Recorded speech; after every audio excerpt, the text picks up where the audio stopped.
This is the eHealth Radio Network, your source for health advice on demand. And now your host, Eric Michaels. Thanks for joining us once again here on the eHealth Radio Network. This is your host, Eric Michaels. eHealth Radio gives you the most current health information, news, and advice featuring some of the leading innovators in healthcare and wellness who are changing healthcare as we know it. For more eHealth Radio reports, we invite you to visit our main radio channel site at eHealthRadioNetwork.com. Today we're speaking with Dr. Joseph Layon, a 30-year intensive care physician present at the beginning of three major pandemics of our era: HIV or AIDS, Ebola, and SARS-CoV-2. He presently cares for ill fellow humans with these and other critical illnesses. He is the author of the new book, A People's Guide to End of Life. And Dr. Layon, thanks for joining us here today on eHealth Radio.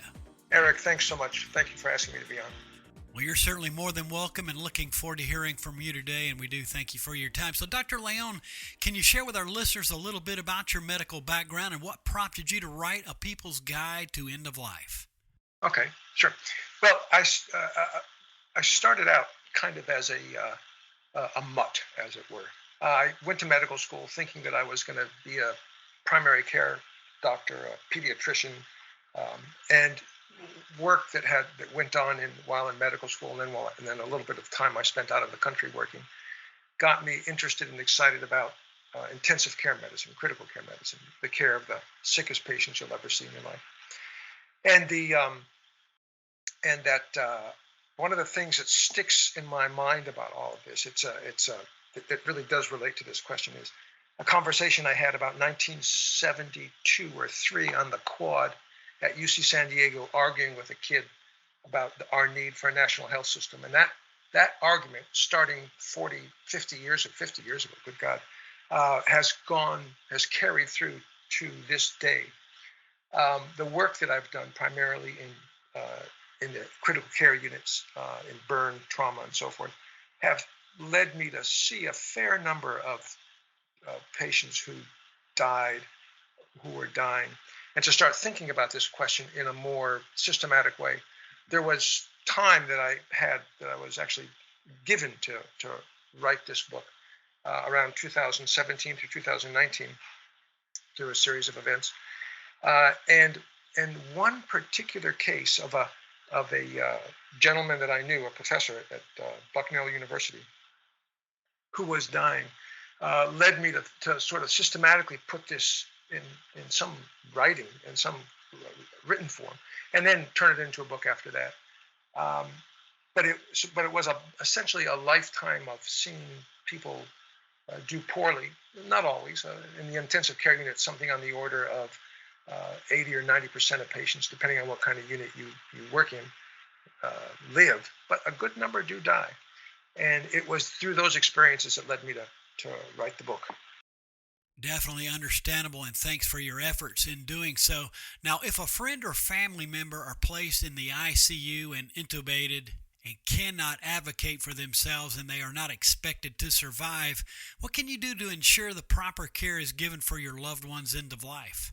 Well, the question starts at the end.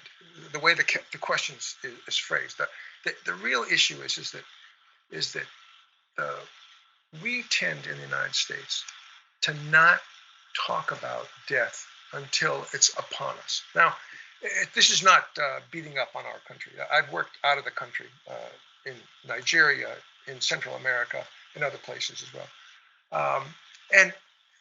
But this is a peculiarly American phenomenon, I think, to sort of assume in a way that's not really expressed that death is optional.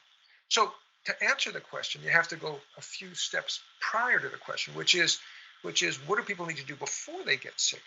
And before people get sick, because we all will end up sick and we will all end up dying, we need to have thought about what it is that we want, who we want to speak for us if we're not capable of speaking for ourselves. Have that person either formally appointed, a healthcare surrogate, or even informally appointed, so that when things go wrong and you're in the intensive care unit and you're doing poorly, there is somebody who can speak with the physicians and nurses about what you would want. Were you able to stand up and look at yourself in that bed, and be offered various therapies? The the issue of what to do when you're dying, if you have a surrogate, if you've appointed somebody, is for that person to be available to talk with the nurses and the physicians, if not daily, but every couple of days, so that they can both the healthcare team can fill that person in on what's going on, but also so that the healthcare surrogate, the person speaking for the sick person, can can answer questions and give consent if consent needs to be given. It is really a team effort, and without that interaction, it becomes extremely difficult to know precisely what to do for someone who's really quite ill. There's always something, some technique, some technology we can add. The question is that what this sick person would want? And so, for example, if someone's been sick for months or years, and their quality of life, as determined by them, not by us, has been marginal, at least marginal, that they really weren't happy with the way their life was going in terms of their illnesses, and now they get sick, come to the ICU, the best we can do is, if we're lucky, is return them precisely to where they were the day before they got sick, let's say. If that quality was unacceptable, the question is should we do that, or should we make their death humane and with some dignity? And the only way to know that is to have someone who can speak for them. So it really is an issue that needs to be addressed prior to the time the individual, any one of us, gets sick. We've got to have thought about this. And in our country, in our United States, we do seem to have a very difficult time doing this. Really some interesting feedback, and yes, we do need to be prepared. We never know when that time would come, and it's better to be prepared than not, for sure. Good to mention that as well. Now, you mentioned also in your book you share some real world examples of cases that went wrong and right. Can you share those? That would be appreciated. Sure. Let me share the ones that it's easy to share the ones that went right. It's harder to share the ones that went wrong. And believe me, that some went wrong. And these are cases that I took care of, that I dealt with. One that went just, I think, disastrously wrong from a humane standpoint was a young woman who presented to the hospital. This is while I was at the University of Florida. And she presented with a neurosurgical problem called an arteriovenous malformation, where blood vessels in a part of the brain are just kind of chaotic and wild, and there's a huge risk for bleeding. The neurosurgeons took her to the operating room, took care of this problem, and then brought her to us in the intensive care unit. And after the problem's taken care of, for the first 24, 48 hours, one has to be very, very careful about blood pressure. Keep the blood pressure low, just low enough so that you don't get intracranial bleeding. And in this particular case, although we did everything by the book, this young woman bled into her head, herniated, and died. She had walked in, and she was now dead. The family was, of course, beside themselves, and there was nothing we could do or say that brought them any comfort. We brought ministers. We did everything we could. And finally, the family said, well, okay, we get what's happened. Can you just leave her here on the... Now, she was brain dead, so she was dead, but she was still on a mechanical ventilator in the ICU. And they said, can you just leave her here in the unit for a little while longer till her grandmother comes? It'll be another 24 hours before she can come. The grandmother lived somewhere, Alabama, I don't remember where. The right answer, even though we were busy, even though there were cases coming out of the OR and we were short of beds, the right answer would have been to say, yes, we can do that. We'll do the best we can. But what I did was say, no, we need the bed. We can't do it. And I took a disastrous situation and made it even worse by not paying careful attention to what the family was asking for. All they were asking for was a little more time.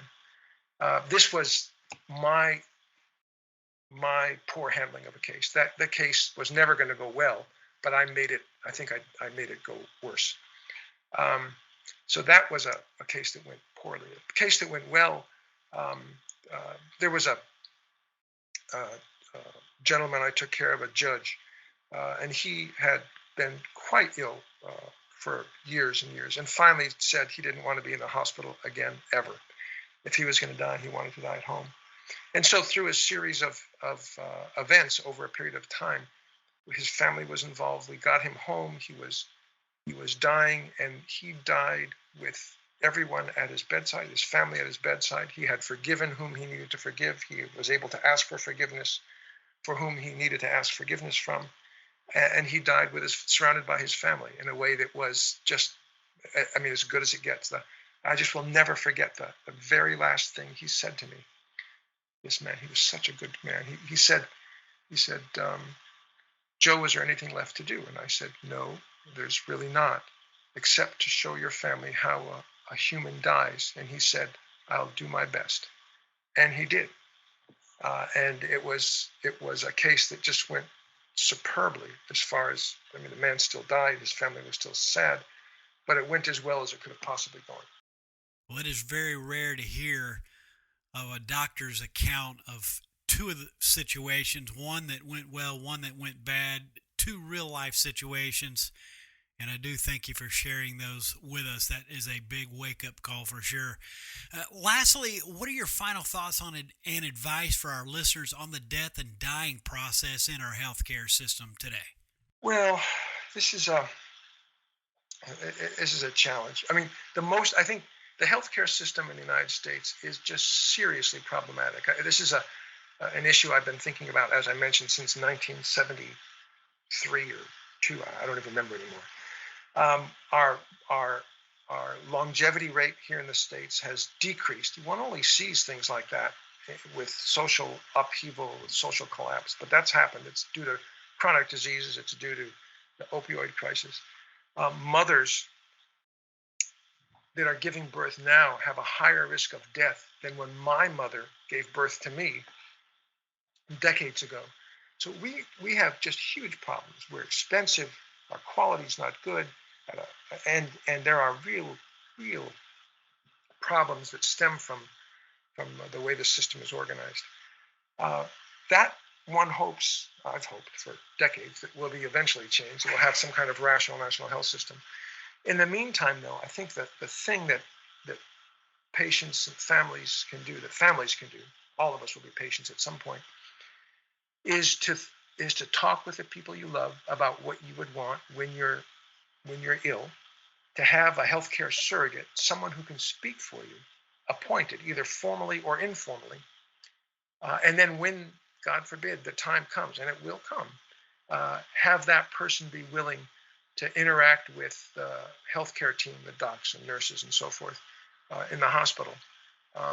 And it will be difficult. There is no question. Things will not always go smoothly, but it's the only way to make this process as humane as it can possibly be. Well, we want to thank you for taking a moment to be with us here today. Of course, the topic is one that most avoid, and this certainly is a wake-up call to be prepared. It's better to be prepared than not, for sure. You've given us both scenarios, and we do thank you for your efforts in writing the book, A People's Guide to End of Life. Where can listeners get more information on yourself, as well as the best place to pick up the book?